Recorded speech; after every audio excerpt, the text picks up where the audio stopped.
কি হবে? 2-4 দিন ব্রেকিং আসবে, তারপরে চাপা পড়ে যাবে। ইতিপূর্বে ইডি সিবিআইয়ের হাতে যে সমস্ত মামলা আছে দেখ, গরু পাচার, কয়লা পাচার, বালি চুরি, শিক্ষক নিয়োগের দুর্নীতি, একাধিক বিষয়ে, সেই বিষয়ে যদি সদার্থক ভূমিকা নিত তাহলে আজকে আর এই সিআইডি গিয়েছে এটা ব্রেকিং করতে লাগতো না।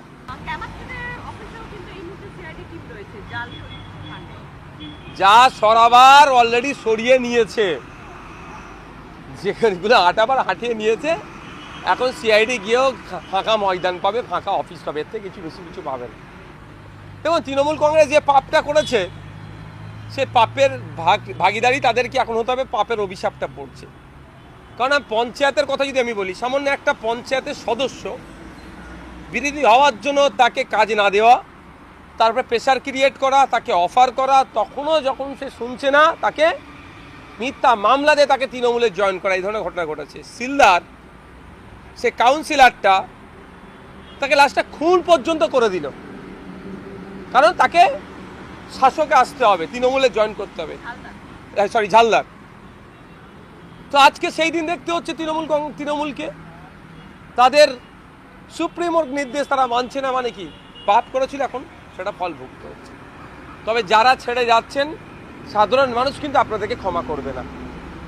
বিজেপিকে যেভাবে বকলমে সহযোগিতা করছে দেখছিলাম, বিভিন্ন চ্যালেঞ্জ চালাচ্ছে যে আজকের ডেটে 300-র অধিক বিজেপির এমপি হয়ে যাচ্ছে, মানে বকলমে তাহলে বিজেপিকে যারা সাপোর্ট করছে ধর্মনিরপেক্ষ মানুষের ভোট নিয়ে, সে মুর্শিদাবাদের 3 এমপি থেকে শুরু করে, ঘাটাল থেকে শুরু করে, মথুরাপুর থেকে শুরু করে রাজ্যের বিভিন্ন প্রান্তের ধর্মনিরপেক্ষ ভোট নিয়ে বিজেপিকে আটকানোর জন্য যারা ভোট দিয়েছিল, সেই ভোটে জিতার পরেও যারা বিজেপিকে সহযোগিতা করছে, মানুষ কিন্তু ক্ষমা করবে না। এর জবাব গণতান্ত্রিক প্রক্রিয়ায় মানুষই দেবে।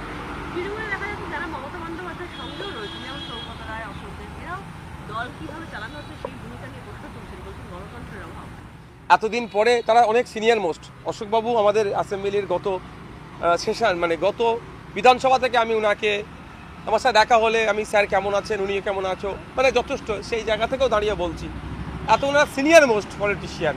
তো এখন মনে পড়ছে এগুলো, একটা সরকার পরিবর্তন হয়ে যাওয়ার পরে ওনাদের তো 17তম বিধানসভা যখন চলছিল তখন কথা বলা দরকার ছিল অন্তত, যে এইভাবে চলতে পারা যায় না, দলে গণতন্ত্র নাই।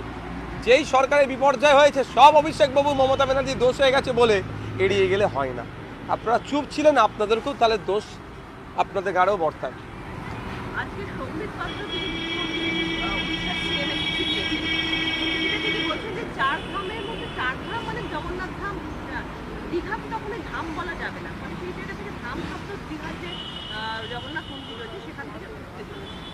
আমি এটা যখন দীঘায় জগন্নাথ ধাম বা কালচারাল সেন্টার তৈরি করতে চাইছিল, আমি কথা বলেছিলাম, তখন সম্বিত পাত্র মহাশয় এটা মনে হচ্ছিল ঘুমাচ্ছিল।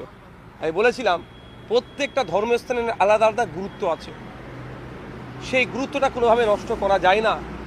কালকে এইভাবে আমি বলেছিলাম, কালকে মমতা ব্যানার্জি যদি বলে গরিব মানুষদের জন্য একটা মক্কা শরীফ এখানে বানিয়ে দেবো, হজ করতে গরিবরা যেতে পারছে না, এখানে করবে হজ, এটা যেমন মেনে নেওয়া যাবে না, ঠিক উড়িষ্যার জগন্নাথ মন্দিরের যে ঐতিহ্য সেটাকে এইটা করার জন্য সেটা খরচ হচ্ছে, এটাকে আমি মানি না, মানে এটা বন্ধ করা দরকার। আমি অনেক আগে বলেছিলাম বিষয়টা, এখন দেখার বিষয় সেটা কী হয়।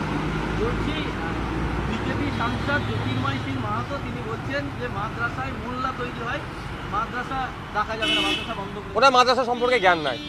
যদি মাদ্রাসায় মোল্লা তৈরি করে, যদি ওনার ভাষাই বলছি, মাদ্রাসায় প্রায় 40% অ্যাভাব নন মুসলিম টিচার আছে, 18 to 20% নন মুসলিম স্টুডেন্টস আছে, কি বলবেন উনি?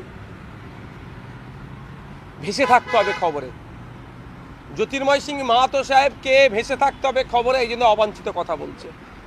কারো দোয়ায়াতে চলে না মাদ্রাসা, আর্টিকেল 30কে সামনে রেখে মাদ্রাসা চলে।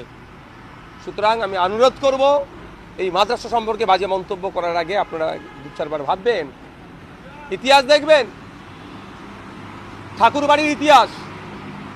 একটা সময় তাকে শিক্ষা প্রতিষ্ঠানে পড়তে দেওয়া হয়নি, সে মাদ্রাসা থেকে তিনি শিক্ষা অর্জন করেছিলেন। শুধুমাত্র বাজার গরম করবে, ভেসে থাকবে, এই জন্য এই ধরনের মন্তব্য করছে। এই